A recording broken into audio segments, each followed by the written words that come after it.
Okay, you're taking the lead because it's your episode. Go ahead. I thought that's what we were doing. We did it once, like freaking a month ago. You expect me to remember that? Please, go. Welcome to Comic Dissection, where we dissect comics through an intersectional leftist lens. You have to introduce us. I am Cecilia Rose, and with me is Reno Dino Valentino, who through force of will remained quiet through the entire introduction. I don't know if force of will is what you should call it. Covered my mouth with both hands. I did good. I done good. Yeah. Today we are doing Moss Part 2. Yes, as always, content warnings. Suicide, anti-Semitism, racist caricatures and language, Holocaust stuff. So much. You know what? It'd be easier if I did the content warnings that aren't in it. Yeah. It'd be a quicker list. But here we go, Cecilia. Lead us once more into the breach. All right. Mickey Mouse is the most miserable ideal ever created. Healthy emotions tell every independent young man and every honorable youth that the dirty and filth-covered vermin, the greatest bacteria carrier in the animal kingdom, cannot be the ideal type of animal. Away with the Jewish brutalization of the people. Down with Mickey Mouse. Wear the swastika cross. Yeah, who was that? Newspaper article from Pomerania, Germany, mid-1930s. Here's the thing. I'm all for hating Mickey Mouse, but do it for the right reasons.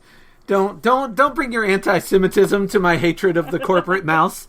Like, do it for the right reasons. If you're gonna hate the mouse, hate him for the right reasons. Correct? I mean, yeah. So that is the start of Part 2. Mm-hmm.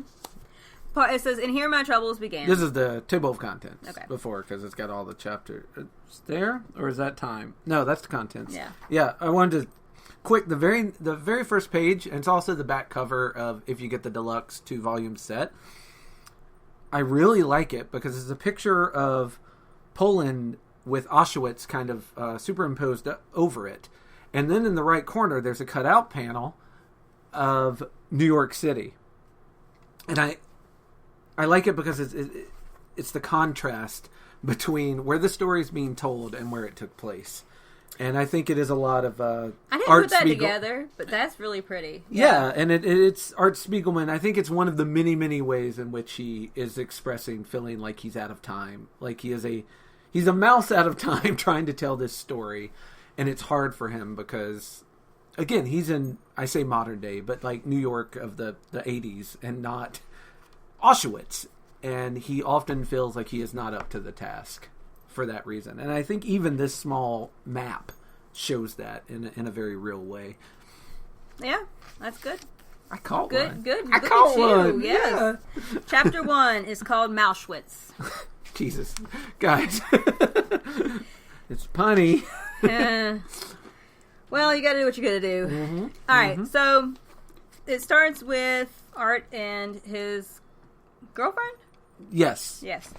Art and his girlfriend talking about what kind of animals should signify what kind of people. Yeah. Which is an interesting way to start. Well, I also like it because his wife takes a little bit of offense. She's like, I converted to Judaism for you. I'm a mouse. And then I don't know if he says it or she says it, but it's like you just did that to make my father happy. And by the way, waste of time. Nothing will ever make him happy. So, but yeah, it's a cute little picture of the struggles of the artist when trying to anthropomorphize everyone to make everyone just little animals. Yeah. So yeah, they talk about what things should be, which is really funny because he says something about her being French. Yeah.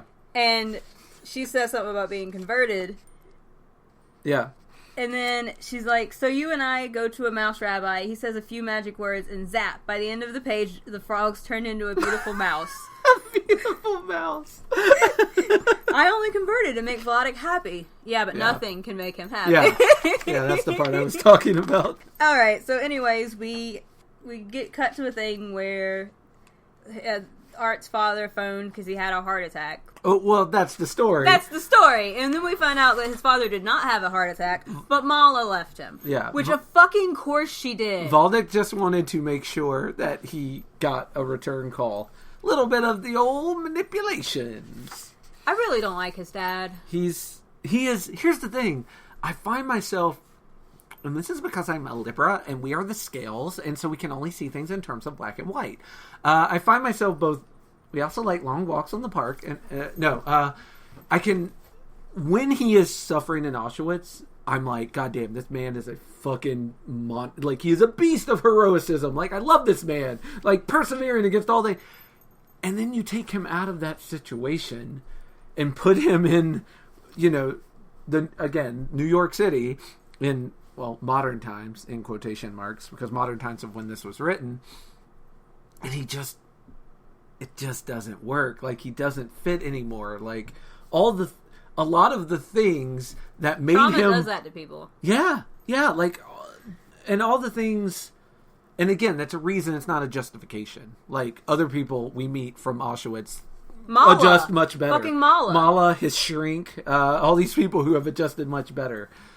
I like, though, that these things that he used there to such great effect, his miserliness, his ability to view the us and them dynamic that kept him alive in Auschwitz, now are just ruining his life in a lot of ways, and he can't let them go. These coping skills, that some of which he had from birth, let's be honest, we've been following this guy from the beginning, but some of which they were certainly positively reinforced during his time in the Holocaust. Well, you can tell, because like in the first chapter, the very first thing he asked when Art's complaining about the kids picking on him is, how long would they be your friends during the Holocaust? Yeah. Like, it did keep him alive. And this is the thing when you make, in to a lesser extent, to any kind of trauma. Trauma coping skills. Yeah, those things can help in a situation where you are developing them.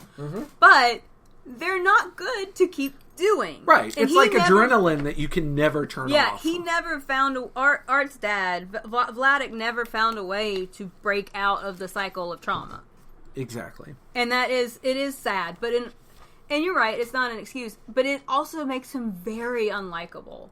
Yeah. I don't like... Even before the Holocaust happened to him, he had some unlikable qualities. He wasn't someone that I liked. Yeah. I want a quick touch on page 174.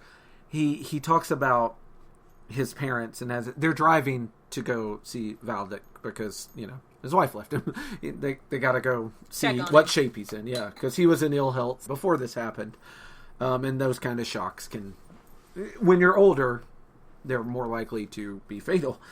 So they're driving to see him, and Artie's talking about when he was young and how he had a brother. He calls him his ghost brother because he never met him. Yep. And he talks about how hard it is to compete with a ghost, and how he's like, well, he was just a picture on the wall. He never threw tantrums. He never made bad grades in school. He never disobeyed. Like, I can't remember a time when I looked up to my father as much as I can constantly remember being judged as not meeting the standard of this dead ghost.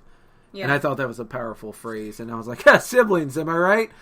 Because, hey, even if your sibling's alive, if your parents are monsters, they will put you in a competition with that sibling. It's spooky having a sibling rivalry with a snapshot. Yeah. And I do think it's... I don't know that it's Vladek's fault, but it is telling that both of the primary relationships in Vladek's life, he has them competing with ghosts. Yeah, absolutely. I didn't even think... Yeah, like, obviously, Mala... Mala is competing with Anja, and Art is competing with Raichu. I keep calling her Anya.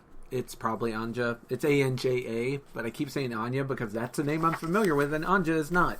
Maybe I'm pronouncing it wrong. I don't have any concept of Polish names. I will probably call her Anya throughout this, and I will apologize profusely when I catch myself. Yeah. But yeah, it is to me telling that both of Vladek's primary relationships have them fighting with ghosts. I mean, he is living in the past. He can't escape his past. And I mean, none of us can, but he can't in a way that's destroying both his relationships and himself. Yeah. So anyways, we get to Art talking about trying to make a comic strip out of the Holocaust and how that has him feeling, and trying to compete with Raichu, who's dead. They eventually get to where the Catskills. Vladek's staying at. Which I just love the name, the Catskills. Like, whenever stuff takes place in the Catskills, I'm just like, man, that's a great name for a place. And Art is already being like, Vladek's going to want us to stay here longer than we're going to want to stay here. Man. God, have you ever been there, folks? Visiting family and planning to stay for a few days, and the family's like, you could stay for a couple weeks or a month or forever. And somehow, the family doesn't realize the way you feel the whole time you're there. You're like, I can't be hiding my anxiety and my dislike of the situation that well. But apparently you are, because your parents just want you to stick around. There's a very funny scene here on page 178, though, where he's looking for his pants, and his father's like, oh, I put them in the drawer. And he's like, oh, well, thanks for not throwing them out this time. Which is a callback to when he threw his coat out in part 1. Which I thought was very funny. Yes. Thanks for not throwing out my pants. So, we have the trials of living with your father when you are an adult yourself. Yes. Yeah. The reestablishing... there never has been established boundaries when a parent and a child in that relationship changes. The power dynamic changes, and supposedly to equals. But the parent doesn't recognize that you're an adult now. And, yeah. Also, they only have decaffeinated coffee here, so fucking kill me. Yes. Sanka. All Vladek does for like 3 pages is complain. Mm-hmm. And again, I cannot believe Mala stayed with him as long as she did, because I probably would have killed this man myself. Yeah. So he complains about Salt being open. He complains about Artie smoking, which Artie shouldn't smoke around his father. In the 80s, you could smoke on planes. It was a different time. That's right. It was a different time guy. I am very disappointed in you. The white man. What did you expect? What did you expect from me? Of course I'm it was a different time guy. Like, I flew in a plane that still had ashtrays. Like, I've been there. Anyways. But yeah, you don't smoke around people that are asthmatic. I feel like Artie is wrong here. Artie meets the neighbors. And... who are as pushy as Valdek. Like, apparently they all fell off that same tree. And Artie does mention later that a lot of people in this neighborhood are Holocaust survivors. So I wonder if that weird pushiness and getting all up in your business thing is somehow connected to that in any way, shape, or form. Because the people we meet all have that in common for some reason. Yeah, but... his wife says maybe Auschwitz made him like that. And Art says maybe, but a lot of people appear survivors like the Harps. And if they're whacked up in a different way, it's a different way from Vladek's whacked upness. I don't think he recognizes the ways in which they are whacked up the same way as Valdek. Parents are really good at hitting that button in this particular type of way. Boy, ain't that a fact. Since gas is included in the rent, he leaves a burner lit all day to save on matches. I can't with this man. No, this is great. This is how you get rid of Valdek. I mean, you know what? I liked Mala. I respected Mala. But once I read that panel, I was like, she's just lazy. I mean, she could have got rid of him like that. Or maybe I should appreciate how kind she was and not just blowing him up. So, yeah, Vladek complains about Art trying to pay the bills. Vladek takes Art to like, he's got all of these little tiny ways that he doesn't pay for things. Yeah, he's got a lot of little sneaky. There's also a scene with matches where Art's like, it's very funny because Art's like, he's like, you already used a match to light the stove and to light your cigarette, and I only have so many left. He's like, I'll buy you like 1,000,000 matches. And he's like, oh, why would you? How long am I going to live? I've got like 50. I don't think I'll need any more. Then why were you upset that I was using a match? Like, how can you have those two things in your brain at the same fucking time? You old psychopath. So, Art reinforces a boundary about only staying through the weekend with Vladek. And Vladek's like, well, then I have to stay here all alone. Spoiler, Vladek will be very respectful of Art's decision. That's so cute. I love your optimism. So Art's like, well, what happens after that? And then Vladek's like, maybe you'll want to stay with me in Queens? He just said he didn't want to do this. Yeah. Ugh. And Artie, as opposed, and there's all the credit in the world to Artie, they both go take a walk. They're taking a walk together. And Artie, so that he doesn't kill his father, is like, hey, let's talk some more about the Holocaust. So you were in Auschwitz. Yeah, it's a weird dynamic where you'd rather talk about the Holocaust than talk about, like... Where your living situation. Yeah, just, small talk about life and where you're living and how you're doing. So, we do get back to the Holocaust, and I guess feeling his recent separation, Vladek makes a point to say that him and Anya were never separated. Anja. Important? No, yes. No, Anja, I think you're right. I'm... Yeah, he makes a point to say... I got you saying Anya. I'm ruining this podcast. I apologize. Oh, one quick thing on page 185, a line I really like. He says, they took from us our papers, our clothes, and our hair. I like the idea that this part of them becomes just like their clothes and their papers. Like it all ends up being the same. It is something that can be taken from you. Well, and the Germans do that as a show of in Jewish culture, though, hair is power. Important. Yeah, absolutely. Like it's as important as your papers and your clothes. And your clothes. Yeah. Which it's wintertime, so your clothes are exceptionally important awesome. at this juncture. Yeah.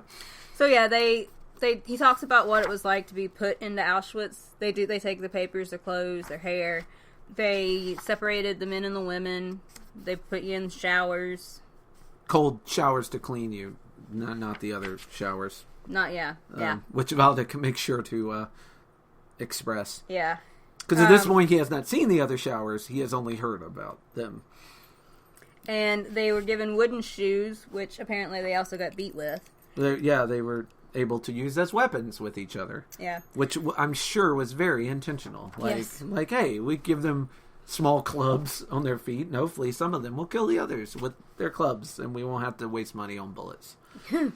That's also where they get their number tattoo. Yep. Everything smelled bad. It was... This is where they meet the dude who... This is where... In the last volume, the guy sent the letter in Yiddish saying it was safe to go. This is where they run back into him. And he reveals why. Yeah. We talked about last episode, because Cecilia had already read this part. I had as well, but I had forgotten it. And then they notice the chimneys. The chimneys were on the last page. Yeah. We talked about the only way you leave is through the chimneys. Yeah. He meets a priest who looks at the number on his arm and tells him, oh, it's good luck. Because 3 and 7 equal 9, and that's great in Jewish. And this is the year a Jewish boy becomes a man. Like, all the numbers, he starts doing some numerology stuff on them. And Valdek basically says that that's one of the things that helped inspire him to stay alive. And I was like, it's very interesting. Is this the lies we tell ourselves to survive, or the faith that we have that helps us stay alive? And Valdek seems relatively religious in this respect, so I assume in his case, it's the faith we have. But I could see someone who did not have religion still playing this numerology game to give themselves some hope. Like, well, it can't be a coincidence. That it came from someone else, though. Yeah, that someone saw that and pointed it out to him.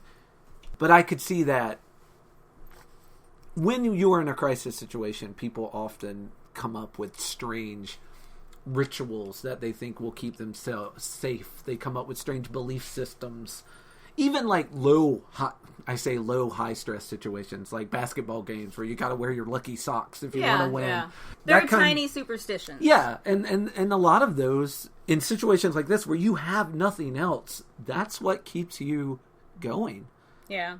And again, it's the argument of, is it a lie we tell ourselves to survive, or is it the faith we have? And it's different for different people. To a religious person, probably a lot. To me, maybe less. Yeah. You can have faith. I guess it's only a lie if you die. Like, if you believe something, and then you act in that belief, and that serves you well, then that belief was real enough. I mean, yeah, I guess the only difference between a lie and a belief is how deeply you believe it. Is it all the way through your core that this is a truth to you, or is it one of the surface truths that you tell yourself, like I tell myself that once I've edited this podcast, I can have a cookie, when actually I can go in and have a cookie whenever I want. But if I believe that I can't have a cookie till I finished in my editing, then I will finish my editing. I guess. That's a lie, I tell myself. A belief is if I actually thought the cookies wouldn't be there until I finished the podcast. If I thought that they would magically appear or magically disappear if I tried to get one early. I guess. Yeah, that's just me personally as a semi-repentant atheist. On page 189, we are reintroduced to Madelbum, who... Yeah. Madelbum, who has a great name. It's a very interesting name. When they came in, they were thrown clothes completely at random. So some people had clothes that were too big, some people had clothes that were too small. Madelbaum got a particularly bad set of clothes. Yeah, and it also is mentioning how when they were back in Snowsnowick, Madelbaum is a very rich man. Like, he had it all. Yeah, but here his clothes don't fit. He lost his spoon. He got beat. Yeah, and one of his shoes is so big he can't even wear it, so he has to walk around half barefoot through the snow. Yeah, I do think it's interesting, and again, to reinforce the point I made at the end of the last episode about Moss, it mentions how the people who sold them out are also here. Yeah, it doesn't matter who you were or who they let you pretend to be. Yeah, at the end of the day, on a long enough timeline, you're all going to Auschwitz. Yeah. Including, Germans that aren't tall enough or that aren't strong enough. Or, like, if Germany had won, they would have continued to eliminate the quote-unquote wrong people until there was one dude left on a mountain of corpses. Yep. Because that's how this works. Every fucking time. So, we get our little drill sergeant, who's a pig. Yeah. Who's beating up... This part I call educating the pig. Yeah, he's the guy in charge of their, like, cell block. And he's really shitty and mean to everyone until Valdick lets him know that he speaks English. Yep. And I gotta give this guy credit. He's the pigs are the Polish in this. And this particular Polish man is like, look, I don't know if Germany or America is going to end up winning this thing. If America wins, knowing English might be a pretty good thing for me. Yeah. And Valdick's like, I speak English. Maybe I could tutor you. Yeah, I'll help you out. And then, the Polish man also helps Vladik out. Yeah, like, he gives him food and takes him better fitting clothes. To better training. Yeah, gives him enough. He gives him such better fitting clothes that they say he looks like a general when he comes back. Yeah. Which just shows how not fitting everyone else's clothes were. Yep, so Vladik goes back to Modem and he gives him a different pair of shoes. A belt, a spoon, and shoes. Yes. Which was very sweet. And here's the thing, this is something else we talked about last episode, but I want to keep touching on because it keeps coming up. Valdick talks many times about how no one does anything without a reason and without expecting something in return. This selfishness of man. But you will see multiple examples of this where not just him, but people to him do these kindnesses without anything in return. And it doesn't change his worldview. Like, it doesn't register with him. Yeah. Because he's set in. I mean, maybe he mindset. Thinks, if you're being super cynical, you could imagine that he's giving stuff to Madelbum in the hopes that Madelbum will give him something if it ever comes back. If you want to be super cynical, you can read it as a... You go far enough down that there's no reason... Like, there is everything is selfish. Yeah, everything is selfish. But I don't believe that. Yeah, I don't believe that. And maybe he does, and that's how he justifies this. But many times, people will do things out of, at least from an outside reader's point of view, the kindness of their hearts. And those moments in this kind of situation are especially heartwarming. And I wish Valdick would see them in a more selfless light than he does. I don't know that he's capable. I don't either. I think that enough bad stuff has happened that his brain is not... I don't think he... Like, you can rewrite trauma if you work hard enough to rewrite the neural pathways. Yeah. But that takes so much work and so much of a recognition of the bad pathways that you have made that I don't think that he can. Yeah. And that's sad and awful and terrible, but I don't... Facts. So anyways, we end up learning that Maudlin, he ends up getting murdered in Auschwitz. They're not sure why, but he throws out a possible... A thing he saw happen to other people that could have happened to him, where a soldier will take their hat and throw it, and when they go after their hat, they'll shoot them in the back for it, trying to escape, and then they'll get rewarded for it. Like, I stopped an escaping prisoner. I get vacation days, or whatever the German Nazi equivalent of that is. Well, they created a marketplace for this. Yeah. Like, what is it? In Belgium? Waffles. One of the kings, like he had when they were doing rubber in Africa, he created a market for people's hands because the only way you could get more bullets was if you proved that you killed someone. Ah. Yeah. I'm getting a Native American scalp situation here. Okay, yeah. So nothing ever changes. Mm-hmm. Anyways, Valdick is kept safe with the capo because he keeps teaching him English, and anytime there's going to be like a raid or like they're going to come collect prisoners, he's hidden away. Vladik gets hidden away. Yeah. And we get cuts in between the Auschwitz tale with them in modern times. Yeah, them in modern times, and then Vladik sneaks him into this place called the Pines. It's a hotel, I think. Yeah. From my understanding. It's either a hotel or a nicer retirement community than the one he hangs out at. And he has a key, and he gets free food from here. He plays bingo here for free. And that thus ends Chapter 1. Chapter 2 is Auschwitz, Time Flies, and the beginning picture is... of rats burning with flies around it. And then the very next page is I say favorite panel, but favorite is not the word. The most powerful panel. And this is the one I mentioned it briefly last time. I didn't realize it was in part 2, but it's Art Spiegelman once again trying to figure out if he's the right person to tell this story, if he has any right to tell this story. Is he just profiting off making his father look bad, etc., etc. And the first probably 5 to 10 pages are about him settling that in his mind. Yeah. But it's that famous scene of him on top of his drawing table on the mountain of Jewish corpses with flies all around him and wearing a mouse mask. Yeah. And I think that is the most powerful panel, and which is ironic because it's not a panel of his father at Auschwitz. It's a panel of him struggling with the guilt of... It's the ancestor... It's all the shit from history, from his father's life, that is still impacting him today. And combined with the artist's struggle of, do I have a right to tell this story? Am I telling it correctly? Am I doing a good job? Am I making my family proud? Am I doing the entire Jewish Holocaust legacy properly? Like, I don't know. It's more than I could handle. That's very fair. Someone needs to tell the story, and not everyone is capable of telling the story. Yeah. And Art is lucky enough to be in a place where he can tell the story. But he can tell it in a very unique way. Yes. But he feels like he's not properly equipped to tell it. And I think that's an interesting place to be. It's different from someone like Elie Wiesel, who went through the Holocaust. And Writer of Night. Yes. And others. Anyways, on page 201 when we start, he talks about how Vladik died of a heart failure. Francis and him stayed with him in Catskills back in August. Vladik started working as a tin man in Auschwitz.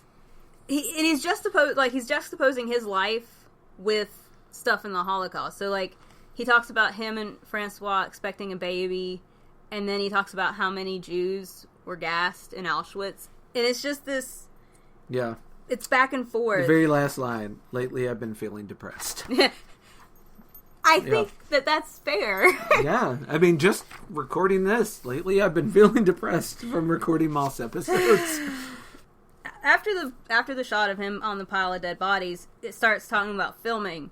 And then you're pushed back and forth between, like, him with his mask on and him talking to other people with their masks on. And people asking questions about... merchandising, sequels, what do you think about the Germans who are pushing back against Moss being released in Germany? Like, what do you think about the conflicts in Israel? Like, just percentages. We can talk about money. When you suddenly find fame, as he did after publishing part 1 of this, like it won all the awards. Like he did the book tour. Then you're gonna get all these people who want to capitalize on it. All these people that are asking whatever questions enter their vapid little brains. Hey, do you want to make money off your trauma? Yeah. Not even your trauma, actually. Do you want to make money off of other people's trauma? Yeah. Can we talk about how much money you need to keep making merchandise for other people's trauma? Yeah. Because we'll give you that money. We got that money. As they're talking, he's getting smaller and smaller until he turns into a child. He's like, "Wah, I want my..." Capitalism is the other evil of this book. I just want And it's made him into it's reduced him to childlike fear and tears. Yeah, he's gone back to a place where he feels small. So he goes to his therapist, which... Good on him, yes. But I do want to point out that the top of page 203, it says, sometimes I just don't feel like a functioning adult. Hashtag relatable. Yeah. Although hashtag, if not you, then no one. Like, it's kind of scary when people you greatly...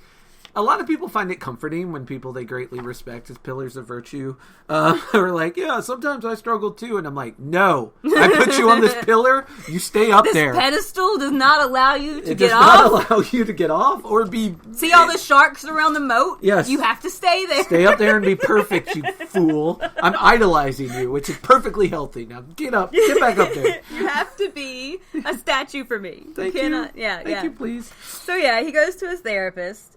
And who also is a survivor of World War II, a Jewish man who, I don't know if he was in Auschwitz, but he was, because he starts asking him what kind of tools would be there, because he's starting on, this is after the first volume's been published, and he's starting on the second one. Yeah. And it's like, I don't know how to draw the tin house he worked in, I don't know what tools would be there, and his shrink basically tells him, well, there would probably be this, and this, and this, and this. They try to talk about, clearly his father should have gone to therapy. I feel like that doesn't need to be something that needs to be said. Yeah. But he does mention, but they're trying to like get into the kind of headspace that Vladek would have existed in. And Art not complains, but he's talking about how hard it was to feel like nothing he ever made, he never accomplished anything that would have put him, that his father seemed to be proud of, because nothing compared with surviving Auschwitz. Yeah, there's a couple of panels here I really like. One, Artie's asking his shrink, tell me, do you feel any guilt about surviving the camps? And his therapist says, no, just sadness.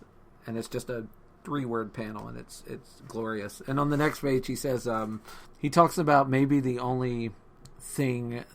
So I'm not talking about your book now, but look how many books have already been written about the Holocaust. What's the point? People haven't changed. Maybe we need a newer, bigger Holocaust. And that's his therapist talking. And I'm like, it's sad that that's where his therapist is. But he also gives him a wonderful quote from Samuel Beckett. Or no, Artie gives him, the therapist, a wonderful quote from Samuel Beckett. He says, every word is like an unnecessary stain on silence and nothingness. And then the next thing, and then there's a panel of them being silent. And then the next one was, he said, on the other hand, he said it. I like that Samuel Beckett quote. And I also like the hypocrisy that he said that you shouldn't say things. Yeah, you shouldn't talk. Talking is bad. So he explains that he basically says Auschwitz was like living in constant anxiety. Yeah, fear, always. Every moment of every second of every moment of every day was like, you don't know when you're going to be the one that's put somewhere. Like, you don't know what's going to happen. He leaves therapy feeling better and gets back to the drawing board. He does. And he does his best. he starts writing from stuff that he's recorded. So he's talking, he's got tape recorders of his father. They're talking about being a tin man. They get to, what's his face here? So this dude's a communist. His name's Yiddle, and Art's dad does not like him. Well, he doesn't like... Yeah, he didn't like Valdek. He comes up to him. He's like, I remember you from before all this happened. Dirty you were a rich man. And capitalist. you're dirty capitalist, and you punished us. And I was like, well, Valdick in Volume 1 didn't like the communists. So in Volume 2, he's getting it back. Yeah, turnabout's fair play. Yeah. And they basically tell him, like, give him some cheese. He'll be nice. And apparently, because they're mice, I guess, cheese is the great equalizer. Because he gives them cheese, and he's a little nicer. Everybody was always hungry, so maybe it was just that everyone was always hungry. Yeah, absolutely. You get soup. They got soup made from turnips, flour mixed with sawdust. Yeah, it was great. Spoiled cheese or jam. Ugh. I thought you said spoiled. Like, yeah, they were totally spoiled. All the turnip soup they got. Yeah. Yeah, spoiled cheese. Yeah, it was a bad scene. I actively, when they started talking about the gas chambers and stuff, I actively dreaded turning the pages. Yeah. This gets super harrowing. There's actually a scene where Valdick is talking with someone who worked in the gas chambers, and they're explaining the disposal of the bodies. And Valdick also, who is in Auschwitz at the time, is like, please, God, don't tell me anymore. I can't take any more of this. So... you're not alone, Cecilia. Like, even the people experiencing it could not stand to experience it. Yeah. I mean, I'm only reading about it. So this one dude is claiming to be a German, and he's trying to get out, but a guard dragged him away and jumped up and down on his neck. Yeah, so he's like, well, was he a German? And Valdick's like, well, it wasn't really clear, and it didn't matter in the end because he got killed. And it's funny because there's the same scene, once one of him is a mouse and then one of him is a cat. Yeah. As they're trying to determine whether he was German or not. But Valdick's right. In the end, it really doesn't matter. Then he finds out that Anya's still alive, and she in the woman's camp, because they've been separated into two separate camps. Yep. And we meet the MVP, the goddamn goat, Mancy. Mancy is Anya's friend who passes his messages back and forth between Valdick and Anya. Between the two camps, at great personal risk to herself and for no payment. Valdick even offers her bread or something, like, the first time. And she's like, no, I'll get the message back. And then he starts fucking sending messages back and forth. She starts taking food back and forth. Where if she had gotten caught at any of this juncture, she would easily have been straight up murdered. Yeah. And she does it through the entire rest of the novel. And goddamn, Mancy, goat, greatest of all time. He wrote, Vladek passed notes with Mancy, as you said. Mm-hmm. He wrote to her, I think of you always, and sent Mancy with 2 pieces of bread, because Anya is weak. Anya was weak prior to... She always had a weak constitution prior and to also having to was deal prone with this. to depressions and suicidal thoughts. And so he wanted to keep her strong and not depressed while she was in Auschwitz, which I assume is hard. Yes, I fucking right. I think that's the understatement of the podcast. I think that might be difficult. The environment, bit of a downer. Not conducive to happiness. That is the opinion of this podcast. Auschwitz, bit of a downer. Also, opinion of this podcast: Nazis suck. Fuck them all. Yeah, please. How is that still a thing we haven't come to a goddamn consensus Well, on? not to reinforce what the therapist said, but it does seem like nothing's changed. Yeah. Okay, so Artie asked Vladek about things that he's read else. Places and other places, but he's like, I just read about the camp orchestra that played as you marched out the gate. And Vladek's like, there was no orchestra. Vladek's almost like, yeah, are you fucking stupid? Like, he doesn't say that, but it kind of feels like that's where he was going. Like, what are you... Duh. Not an orchestra. No orchestra. Nah, that seems like a weird place to put a band. Yeah. But it's also very interesting because the account... Like, Artie's like, well, this was a well-documented account from someone who was at Auschwitz. And it just goes to show that you interview 30 people at Auschwitz and you're going to get 30 different stories because everyone's experience was different. And eyewitness accounts are they're notorious bad. To be bad. And your typical, like, Holocaust denier will look at that and be like, well, there's the proof. It never happened. Like, 2 people have different stories. Also, those people fucking suck. And I'm like, well, that means that the car wreck I had 2 years ago didn't happen because the bystanders all said it happened differently. So it must not have happened at all, you fucking idiot. Well, just people, like, There's even I read something that said that you can convince yourself of things that didn't happen. Like you can, and I mean that's one of the reasons why like all that shit about like hypnosis back. Or telling a lie to your mind actually believes it to be the truth. Yeah. I feel like that is 90% of Alex Jones's personality. Things that he started out lying about, and now his brain is porridge and salmon bread, and he thinks like that is all truth. Like, I think he has told the lie to the point that and that's when you, like, but here's the thing though, like, this happened to so many millions of people, you can't. It kind of feels hard to dispute unless you want it to not be true for some personal gain of I your want own. it to not be true because I would like for this to have not happened. But it is true, and it did happen. Holocaust deniers want it to not be true so that... they can have another Holocaust. Well, that's so that they can have a reason to... That can be one less thing Jewish people can use to get sympathy.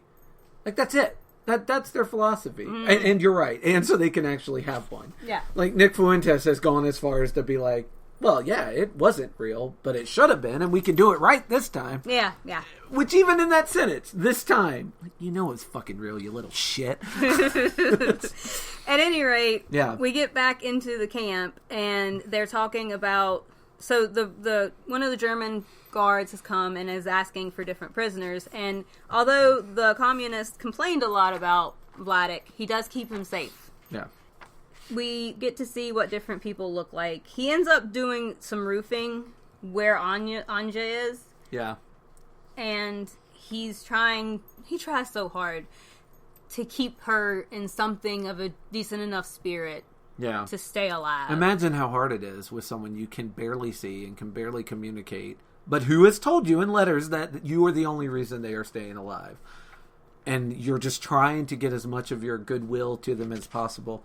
I also, and I feel like may sound like I'm beating a dead horse here, but last panel, second row, 216. Don't worry about friends. Believe me, they don't worry at all about you. They just worry about getting a bigger share of your food.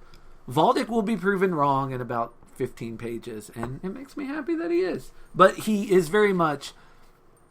This isn't coming from a place of his cynicism, I think, as much as it is coming from a place of, you need all your food. You are very weak. You've got to have the energy to carry the soup.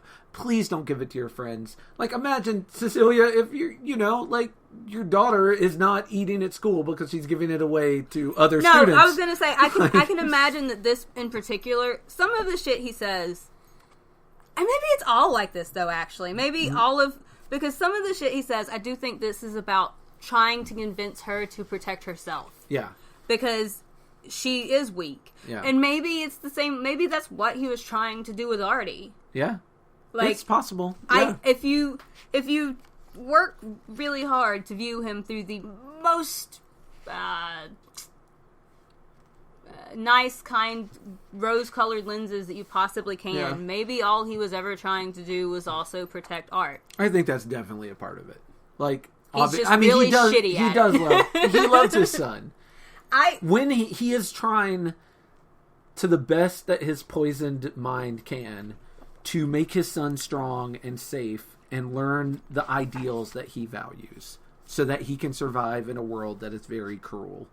Because he lived through the cruelty of it. So he gets beat for all of his trying to protect Anja. He starts talking about Dr. Mengele, famous Nazi, making an appearance, and how he actually stood in front of him. He would make Jewish people strip down naked, and then he would look them over to see if they were weak or they had rashes or anything that gave him an excuse to say, yeah, I can experiment on this guy. And then he would take them away because they couldn't keep functioning in the camp.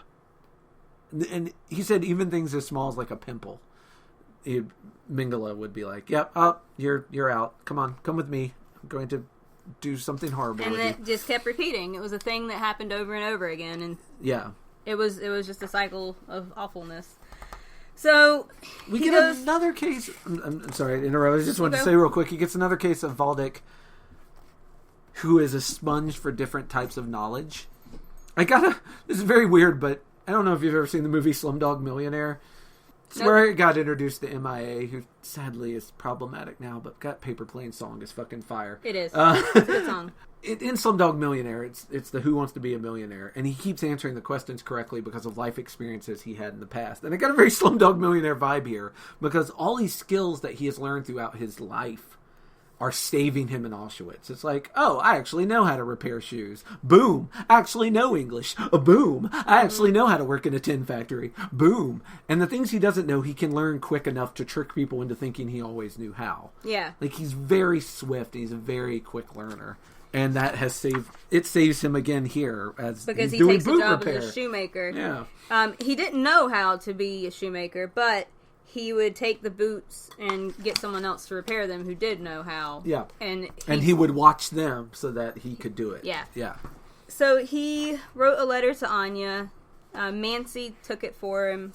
She talks about the mean Polish person who runs her tent, her concentration building, and how mistreated she is. So Vladek repairs that mean lady's shoes, and then she starts being nicer to Anya. Yeah. A lot of quid quo pro here going on in Auschwitz, as you would expect. They talk about the bartering system. 1 day's bread was worth 3 cigarettes. 2,000 cigarettes was worth a bottle 200. of vodka. I'm sorry. You're right. 200 cigarettes was worth a bottle of vodka. 2,000 cigarettes was worth your own bar. Yeah. And they use that system to kind of get... Each week, the workers gave them 3 cigarettes. And now, what he's trying to do is he's trying to earn enough cigarettes to get... They're going to transport some of the female prisoners to the male camp.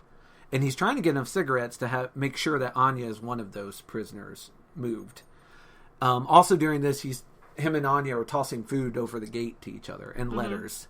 And Anya gets caught one time. She takes off, she runs, and her friends hide her. And later, the soldier who was chasing her lines them all up and makes them run laps and punishes them, trying to get Anya caught to confess or someone to turn her in.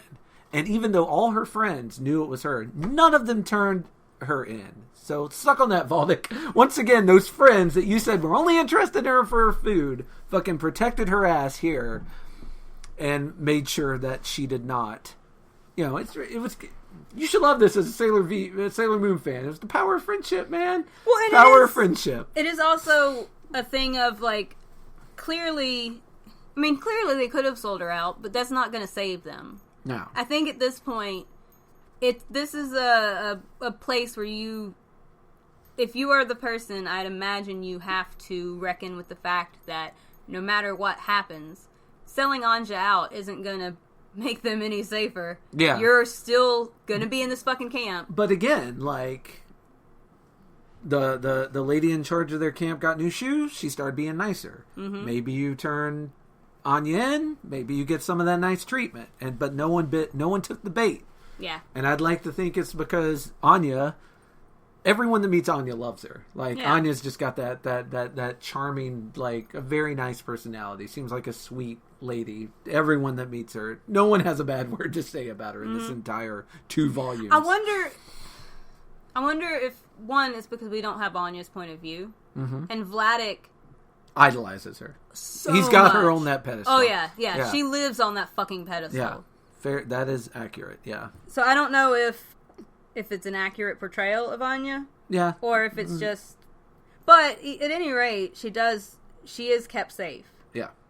So another one of those rounds of people getting rounded up is happening, and Vladek hides in the bathroom because he knew he was too skinny this time, and they would get him. Yeah. Smart. And then we cut back to the present day, and... They talk about how hard... What we were talking about. How hard it is how your memories can betray you. Yeah. He's trying to get a timeline. Artie's trying to get a timeline established of Valdek's, and it's just not working out because Valdek's like, well, I was here for 2 months. Well, no. There was another 2-month stint before that. And he's like, well, that can't be right because of this. He's like, well, then add a couple months to that. Valdek's like, look, these things happen in this order. You're lucky I can tell you that. Yeah, and also, I don't think that they were really given a calendar. It's not like... He says that. Valdek's like, God damn, it's not like I had a watch and a calendar on me. No one was telling me the date while they were beating me. This is not... And now we can move rather quickly through this. Valdick, because he's a tinsmith, actually does some of the building and upkeep of the crematoriums. And basically he talks about the process. And he also, this is where he's talking to another mouse who's working there, who tells him about the whole thing. And he's like, please, I can't take any more of this. Please stop. But you also, once you have that in your head, it might be a thing you have to get out. Like, I don't fault this mouse for telling him. I also don't fault him for not wanting to hear it. They pulled the bodies with an elevator up to the ovens, many ovens. To each one they burned 2 or 3 at a time. To such a place finished many fathers, many sisters, many brothers. So many. The one part that stuck with me and continues to is the line, the biggest pile of bodies lay right next to the door where they tried to get out. I can't, like, that's going to be with me a while. Yeah. That line, it's just that sentence is going to be with me a while. It's very, like, yeah, we're going to just... Yeah, we're done there. Yeah, this is bad, you know. Yeah, if you're reading along, you can have your own nightmares. So we get to Artie's reaction of Jesus. And they're telling this story while trying to get Valdick's money in order because Mala left with lots of it. And so what they have left, they're trying to get fixed. Yeah. And apparently Artie made a mistake that has their money off by less than $1. But you can't have that. Yeah, Valdick's like, you don't care about doing anything, right? Blah, blah, blah, blah, blah. And his then, dad is really unlikable. Yeah, Artie's wife steps in. It's like, you know what? I'll fix it. You two take a walk. There's a few times where she prevents bloodshed in this family. And good on her. Mancy and Francis are the unsung heroes. Yes. Yeah, absolutely. And after they kind of put him to bed, they're outside smoking, which Artie learned, smoke outside, and talking about... It's a weird comparison because they're talking about, oh, there's too many mosquitoes out here. Let's go in. Oh, this is horrible. Whereas 3 pages before we were talking about what it was like to clean the ovens at Auschwitz. And the comparison between the problem, it's first world problems writ large here. And I think that's the only reason this page is here, is to show that they're like, oh, the mosquitoes are biting. Let's go inside. Call it a night. Yeah. Yeah. Chapter 3, and here my troubles began. Which is just a funny name for this chapter. Yeah. For this, things were going great. Yeah, we were having a great time. We were having such a good time. All right, so we're defrosting food, and Artie's saying that they want to leave, and Vladik's like, nah, you can stay a little bit longer. But if you are going to leave, take this old cereal with you. I'm not going to eat it. Too much salt and sugar in it. So, he ends up taking Vladik to the grocery store to return the mostly open cereal. Not only open, mostly gone box of cereal. Yep. So, talk about embarrassing. They don't get out of the car, and I do not blame them a bit. Nope. I'd have probably left him there, to be honest. Oh, I'll let him go bother somebody else. Gets him off my case for a minute. I'm selfish like that. I cannot forget it. Ever since Hitler, I don't like to throw out even a crumb. It's just save the special K in case Hitler ever comes back. And so I wrote down, heartless and funny. I hope all Hitler gets to eat in hell is stale special K. Mm-hmm. Like, that would be... Yeah, that's nice. I'm fine with that. It's a fair punishment. But, at any rate, we take him to the store. Or just, hell is just Hitler having to live with Artie's dad. Like... That's not even right, man. No, it's not. But that would be a hell. That would definitely be a hell. So, we get back to our story and our tale of Auschwitz, and a couple weeks, the front, so they're talking about the advancing front, the Western Front? Yeah. Yeah. Yeah, the England and America are slowly moving towards Germany. And even though the Germans have, they're telling them that things are fine, Germany's winning, blah, blah, blah. They've got a media blitz, the Jewish people are still receiving information and they're hearing it. Like, they're hearing the advance of American troops and British troops and Russian troops and French troops and, everybody versus Germany coming on in. And see, this is the part where our wonderful American history, I was thinking, okay, well, this means we're about to get out. Because, Right. The war's ending. The war is ending. Yeah. The Germans are losing, obviously. We know how this story ends. So I was thinking we were getting towards the point.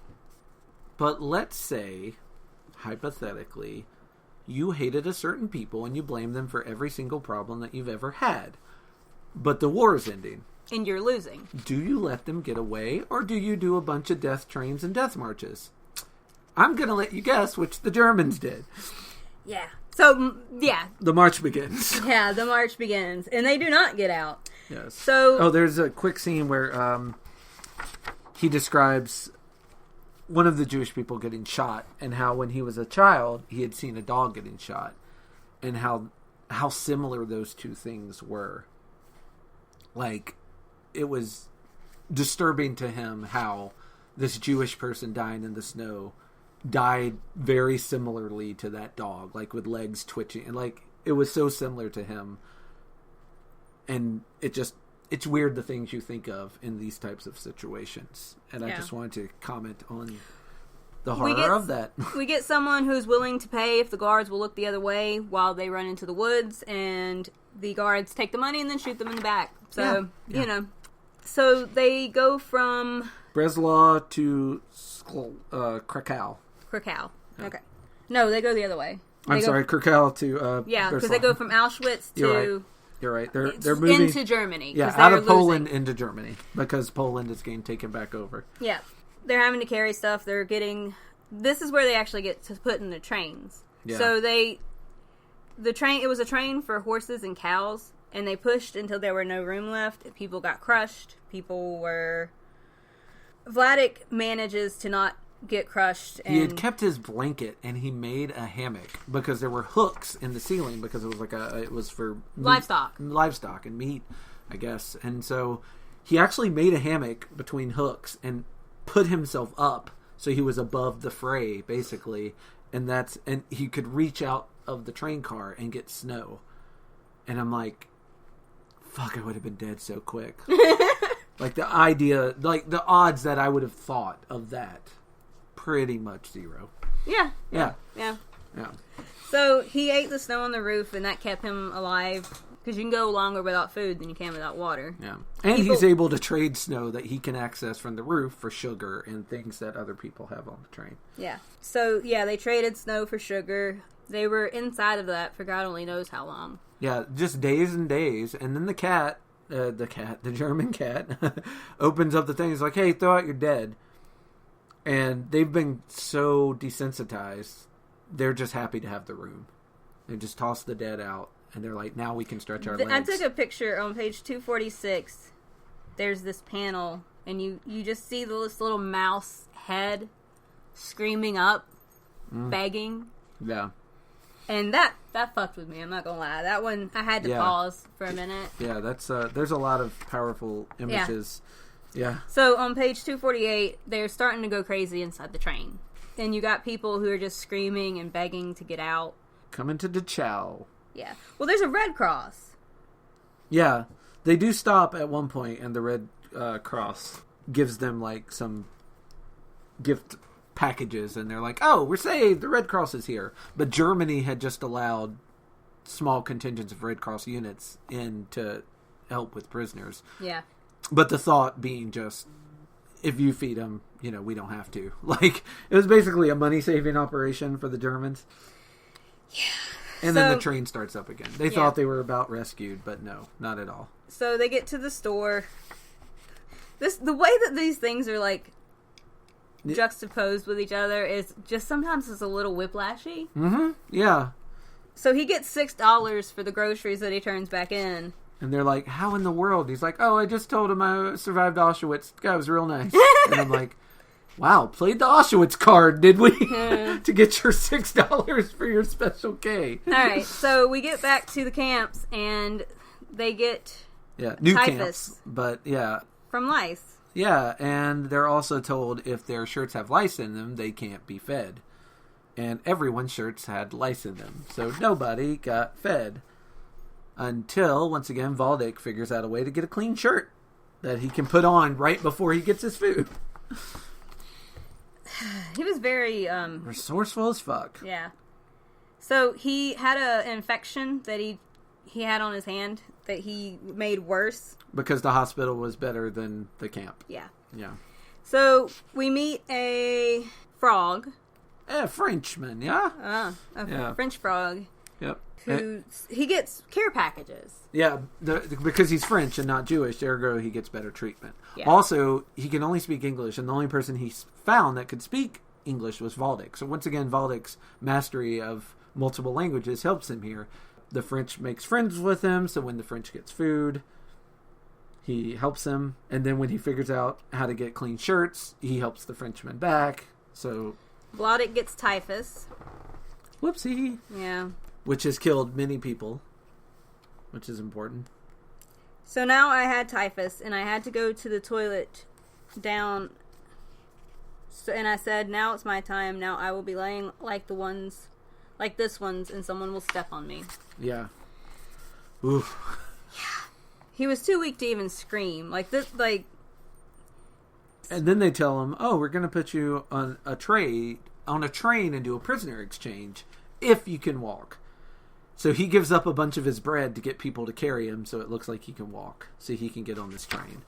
Because, yeah, obviously you want to be part of a prisoner exchange. You don't want to be here anymore. And then we get a little side story about picking up a hitchhiker and how perfectly cool and fine Valdick is with that.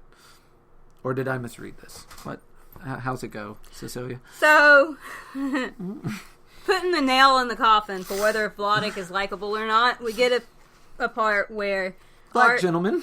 Art and Francois picks up a black man, while Valdick is screaming out the window, a hitchhiker, and it's a colored guy. And then he bitches in Slavic the whole time that he's in the car. Oh, I'm sorry, in Polish the whole time he's in the car about, oh my God, my son's wife has gone crazy. She's doing the crazy thing with craziness. And we get Art calling him out here where he says, "That's outrageous. How can you, of all people, be such a racist? You talk about the blacks the way the Nazis talked about the Jews." And he's like, I thought really you were more smart than this, Francois. You cannot even compare the Schwasters and the Jews." So, yay, disciples that don't break. And I really, really wish Art's dad was different. There's not much. This isn't really his redemption story. I wrote that it's really cool and super awesome to see how nasty and unhealthy cycles perpetuate themselves into eternity. So that was cool. I loved it. And here's the thing. Art did not have to put that scene in. Could have left it out. I think it's really important and good that he did put it in for the exact reason that you said. Like, to show these cycles continuing and how much damage continues to be done by them. Mm-hmm. It's just unfortunate. So we get to chapter 4, which is titled Save. Hallelujah. It only took the 260 pages. So we get... It's now autumn. He said, Vladek starts with, I was saved. I saved only so I can have a little something for my old age. So now I have my old age, and look at what I have. I have a tank with oxygen, and I'm so weak with my heart and my diabetes, I can't live anymore alone. This is him talking about He's Mala trying to taking his money again and trying to get Artie to ask him to come live with him. And Artie is definitely not going to do that. Nope. I don't think that he should either. Yeah. Well, at some point in the book, I didn't write down, but he says something like, our apartment has 4 flights of stairs that Valdick cannot get up. It's one of the best things about our apartment. I bought this with a very particular purpose. Yeah. But he's like, if Mala... So, Artie mentions maybe getting a nurse, and Vladik's like, what will the neighbors say if they see a strange lady coming into my house? And he's like, oh, Jesus, is this only going to work if Mala comes back? Is it Mala, if I give Mala $100,000 over to her name, then she'll live with me again. This is what you advise me? It's up to you. But you would have to pay me at least twice that much. So if you want the deal, she's a bargain. Anya, what is it to tell? Everywhere I look, I am seeing Anja. Yeah, he's asking, like, well, tell me more about Anja. And he's like, okay, I see her everywhere. And he's like, I meant at Auschwitz, you goober. I don't mean now. I don't mean today. Mala should not have came back. I'm just saying. That's... $100,000 is not worth... Not. But then we finally get word that the war is over. More first aid is delivered with chocolates and biscuits and things. Red Cross dropping off more goodies. And the Germans are still just marching them further and further away from the front lines. Yeah. Because, and the idea being that more of them still need to be killed. Like, Germans, real sore losers at this juncture. You know, there is definitely not a live and let live in the end kind of situation happening. No, certainly not. One really old guy jumped in a lake and swam and made it across, and that made me happy. I hope that old man lived well. But he got away from the Germans, and that's good. And then there's a series of, I mean, this is all just kind of the same story over and over again. The Germans keep leaving. They take a bunch of Jewish prisoners, and then in the night they keep getting talked into deserting the war and leaving. They wake up the next day, all the German soldiers are gone. They walk a little bit, and a different group of German soldiers captures them, and the cycle repeats as those Germans also realize this is not worth it and leave. It just keeps happening. It happens 2 or 3 times in a row, and it's very funny in a way that, you know, you laugh so you don't cry. Gallows humor. Yeah, you laugh so you don't cry kind of way. So yeah, they get abandoned. They come by a garage, and the dude's like, I don't want to be involved. Don't mess I got a with me. pit in the back you can sleep in if you like. Yeah, he does. I mean, better than some probably would have done. Except that when German soldiers show up, he's like, hey, I got some Jewish people in the pit back there. And Valdek's like, yeah, but they were in such a hurry. They didn't give a shit. They just kept running. Yeah. I sold them out, but the German soldiers were like, nah, bitch, we ain't got time for this. Don't and you they kept hate going. it when you're a farmer just trying to earn a living and you can't even sell out the Jewish people that you are illegally harboring in the pit behind your house? Because I sure do. So they're drinking milk. They're finding, like, they drank milk and ate eggs. Yeah, they find an abandoned farm and they just kind of move in. Yeah. Until the Americans, who hilariously portrayed as dogs because the Germans are cats. Come on now. That one was a no-brainer. Cute. Yeah, that one was a no-brainer. And the Americans kind of still put them to work, but in a much nicer situation. Like, the Americans are like, well, we kind of need this farm as our base, but shit, you dust. You can stay here. Yeah. Here's some chocolate. Yeah. They toss them food. They're like, shit, I'll do anything for chocolate. Like, I'm here. And then eventually a German comes and like, hey, this is my house, and you're wearing my dead husband's clothes. And they're like, that's okay. We still have 3 full valises, which I had to look up, and that is a small suitcase. All right. So apparently they had tons of clothes that they had picked up during their journey from all these abandoned houses they'd come across. So they give that German lady her husband's dead clothes back. So we cut back to the present, and then Vladek gives Artie a box. And Artie's first thought is, oh, these are Mom's You found the diaries. He's and like, nope. I did they're burn finished. Those, they're gone. Advertised. But he had some snapshots from Poland. And we get to see pretty much everyone that had been talked about through the whole thing. All pictures of them before. These are all before pictures. And some of them, he's like, this person met their end in Auschwitz, and some he's like, oh, this person's still a successful lawyer in such and such or whatever. Yep. So you kind of get the family and what happened to everybody, a recap, which is very useful because if you've been paying attention, there are a lot of names. Mm-hmm. And this family is very big, and people come and go, and people you think are out of the story forever will come back like fucking 150 pages later. So yeah, this picture snapshot part is very useful if you're trying to form a family tree here. So, Art asks about his dad's side, and he says, my father and Fela and her 4 kids, I told you, got taken in 42. Apparently, Vladek had a sister. They all died in Auschwitz. Marcus I wrote them, this bread is expensive. Eat it very slowly and careful. I met, after the war, a guy. He saw them die, but wouldn't tell me how. Basically, Vladek's family all died.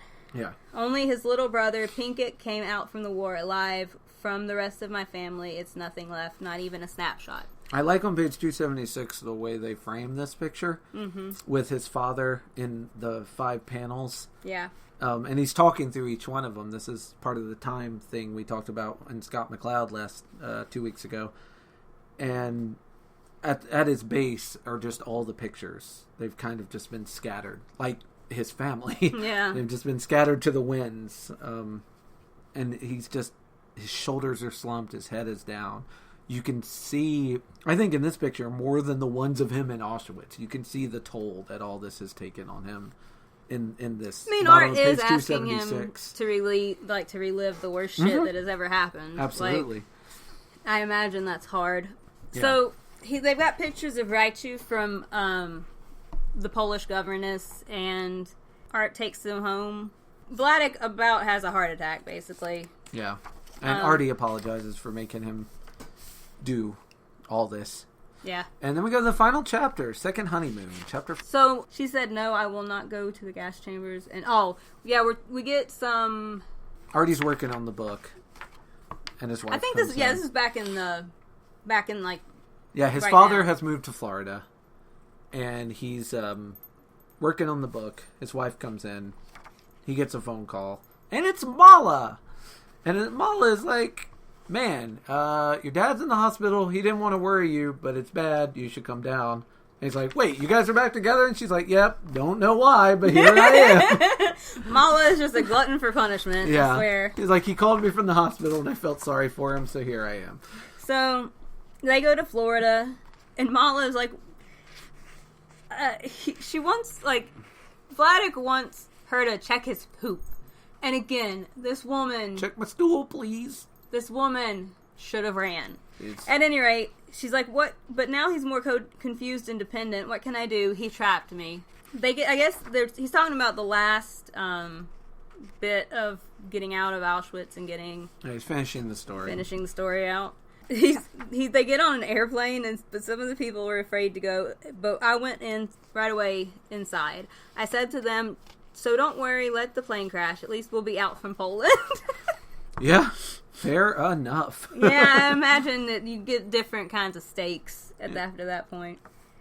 But they get... We get some Sweden, where everyone's deer. The Swedish are deer in this. And he buys a whole bunch of stockings. In the U.S., Uncle Herman again had a hosiery factory. By him, I got full-length nylon stockings. This was impossible to find in Sweden. And so he was basically doing more of that selling and trading Buying, stuff. selling, and trading, yes. And earns a bunch of money, but eventually goes back to America. Then we cut back to him getting checked at the hospital. The whole reason they get on a plane is Vladek doesn't want Florida doctors. He wants New York doctors. So him and Artie have to fly to New York. They fly to New York, and the doctor's like, yeah, your dad's fine. And he's like, wow. That was a wasted trip. Yeah.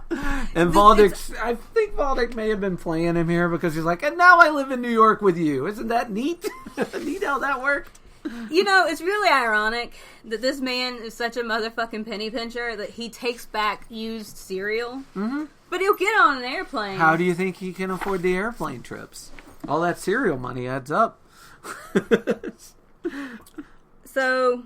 Yeah, a month later... They're talking, and, yeah.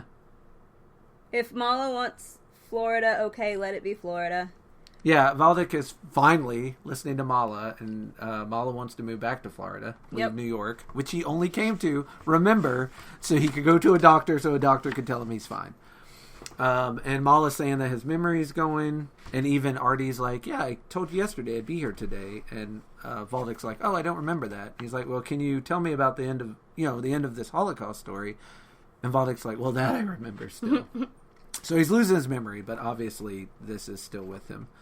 So for a few days he was very sick back when he got out of Auschwitz. He had typhus, but he also found out he had diabetes now. Good combo. Yeah. Yeah, he's just basically they're starting to get back into the places they used to be. Yeah, people are slowly coming home.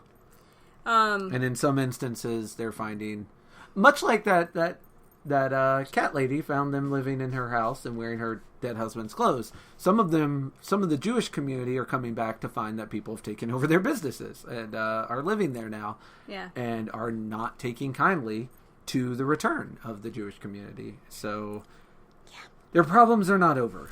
So one of the ladies tells them not to go back to Schnozwick because they're still killing the Jews there.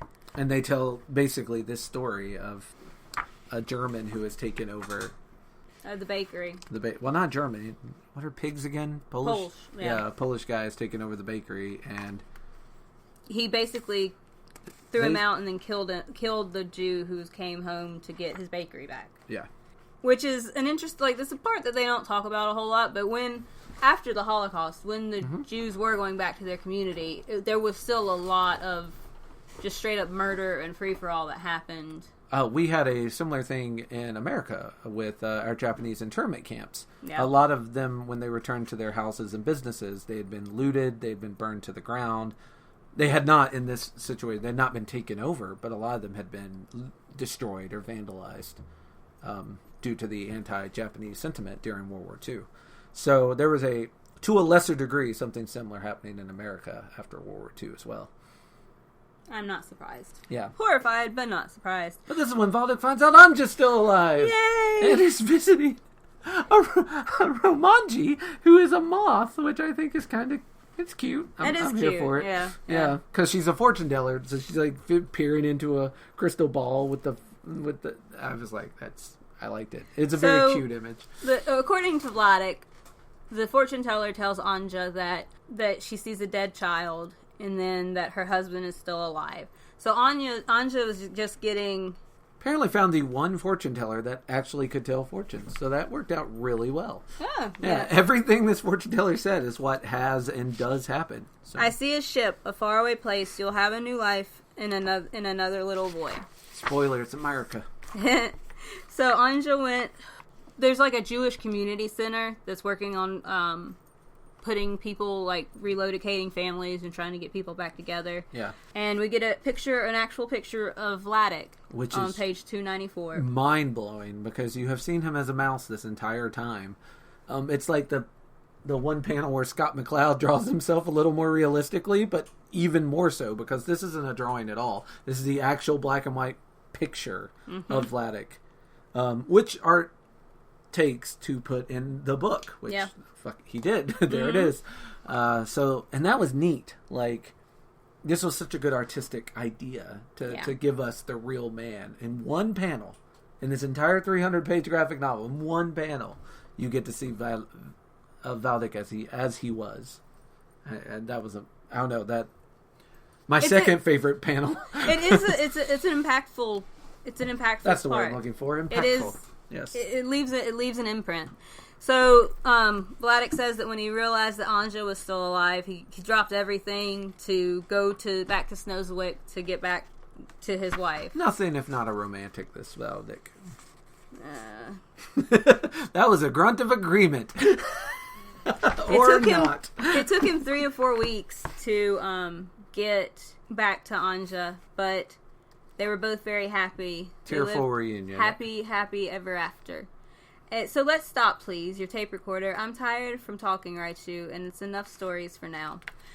And I know that he's sick and old, but I think that is unforgivable. That he stopped? That he called his son by the wrong name. Oh my god, I didn't even fucking catch that. Oh my god, yeah. That made me angry. I didn't even fucking notice. I was expecting Artie to be there, and Artie was there for me. Oh my god. And we are led to believe, because that's the last panel besides the gravestones, and Art Spiegelman's time of death, but we are led to believe that's their last conversation. Yeah, that made me mad. I could not express to you the amount of anger that, like... I mean, he's obviously suffering dementia at this point, but whoa. Yeah, what a gut punch. This dude... I am happy. This has just happened to me, so I have got to deal with this for a minute. Feel free to take over, Cecilia, because fuck. I missed that completely. Yeah, no, he calls, like, when I read that... Calls him by the Ghost Brothers, the Ghost Son, right? Again... This motherfucker cannot stop making people live with ghosts. Wow. The last thing he ever says to him, at least, again, we are led to believe, fuck! Fuck! Yeah. Oh, that's happening to my brain in real time. How did I miss that? Ugh. I need to quit this podcast. I'm obviously not equipped for it. Because that went, I didn't even notice. Well, things stick differently with different people, and I don't know if it's just that you know how sometimes you watch stuff and you expect life to play out like movies? Yeah. And that has been something that has never happened. Every time that I've had an interaction with people who are dying, or who, like, you know... Yeah. Afterward, like, it's never... This hits too close to home for me. Maybe that's the thing. But it was just reading it made me so angry, and I already didn't like Vladik. Yeah. And when you get to that point, after all of the shit he's put Art through, this final twist of the knife on the way, literally on the way out, just one more twist of the knife. He can't stop hurting his kid. No, he can't. And that's the last thing he left him with. Yeah. It made me mad. Understandable. Whew. So, y'all alright out there? No. No, I'm not. Big question. How could I have missed that? That's my big question of the week. I know I'm not supposed to do a big question, but Jesus. How did I miss that? Oh. And again, probably shouldn't be making that all about me, but man, I fucking I'm an English major. How did I fucking What a heartbreaking end! What a heartbreaking end to that tale. Like, it was heartbreaking enough because it's like, we'll talk again. I'm just gonna rest my eyes for a minute, but and then the next thing you see is the tombstone. But having his last words to him not be to him. Like, I've mentioned this before, maybe briefly on this podcast, but just my father's parents had dementia at the end, and like, man, like, they called him by the wrong name at their when he was at their bedside at the end, and yeah, and he had a somewhat better relationship with them, and that still fucked him up to this day. I can't even imagine when you have this very conflicting, like, this combative relationship with someone who you feel you can't fully express because they survived fucking Auschwitz. It's like having a dad who won an Olympic gold medal but beats you. Like, you can't connect. You can't get those things to work together. Yeah. Like, people contain multitudes, but it's very hard, especially as a child, to deal with those multitudes that people contain. It's hard to both love your grandfather and also admit he's racist. It's hard for you to love your mother. And I mean, same. Everyone's grandparents were racist. I mean, but I'm also Hispanic. Yeah. And like, that very obvious racism that I experienced as someone who was one of those groups he would talk shit about. Yeah. It is a difficult position to, like, there's a disconnect there. Love the sinner, hate the sin, as the Christians would put it. I fucking hate that saying. It's fucking... It feels apt here, though. Like, because you have to separate the love you felt for someone and the sin, the fact that they were human and not perfect. And, well, I think that it's more about trying to, like, connect all of the parts of a person, though. Because for me personally, my grandfather was racist. Mm-hmm.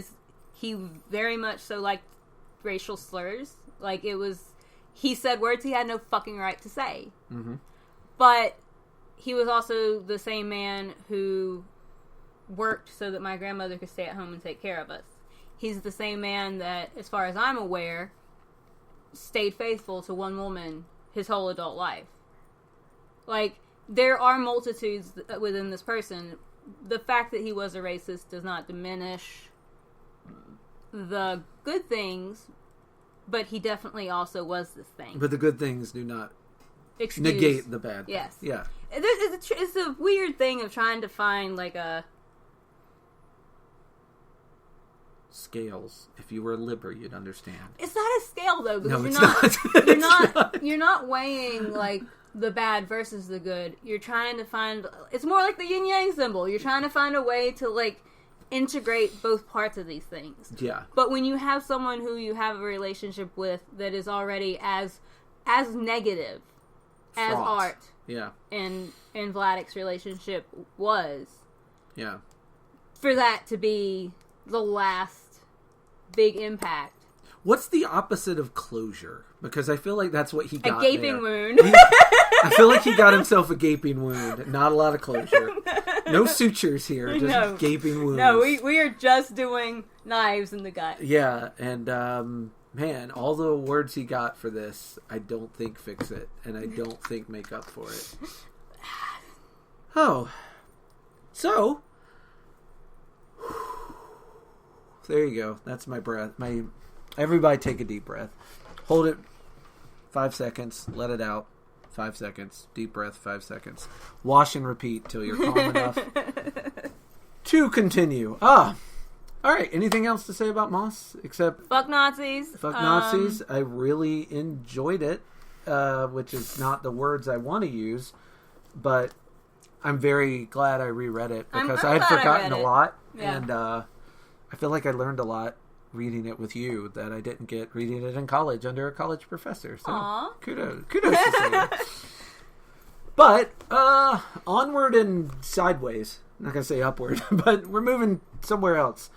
We're going back to the DC Black Label for a 4-parter called Catwoman: Lonely City by Cliff Chiang. Cliff Chiang did everything in this. He did the covers, he did the art, he did the writing, he did the penciling, too. And it's Catwoman. We haven't really gotten hardly any Catwoman in this world yet. And something I said to Cecilia off the podcast, and we'll repeat now, is I kind of want to touch on everybody. I feel like my job as part of this podcast duo is to hit every iconic character from superhero comicdom, from Captain America to Green Lantern, from Catwoman to I said Captain America again, to Wolverine. Like, I want to get an iconic tale, and not that we're gonna like all of them, but I want to discuss every character that has gotten this huge fan base and talk about why. And our next stop on this trail is Catwoman: Lonely City. It's a 4-parter from Black Label. All 4 parts are out. The last one, all from last year, so relatively recent. Moss was back in time. We're now traveling into the very recent past. I can tell you this much: it won't be as sad. It won't be as sad. I promise you. 0 Holocaust. Moss had 1. Catwoman has 0. So 1 Holocaust left should be enough by itself to keep this from being as sad. Probably still disappointing parental relationships, though. Yeah. To put some money on it. Oh, fuck. A Batman villain with good parental relationships? They do not make such things. So, in 2 weeks' time, Catwoman: Lonely City. You're not Cliff giving Chiang. Alfred the credit he deserves. Catwoman did not have Alfred. I know, but you're talking about 0. I said Batman villains, didn't I? I meant to. Well, maybe you did. Maybe I missed the villains part. But I say you're not giving Alfred the credit he deserves. No. There's a Bat family for sure, but Bat villains, not so much. The Arkham family's a lot looser and a lot more hateful. We'll learn more about that in 2 weeks' time. Until then, so long, kids. Bye-bye.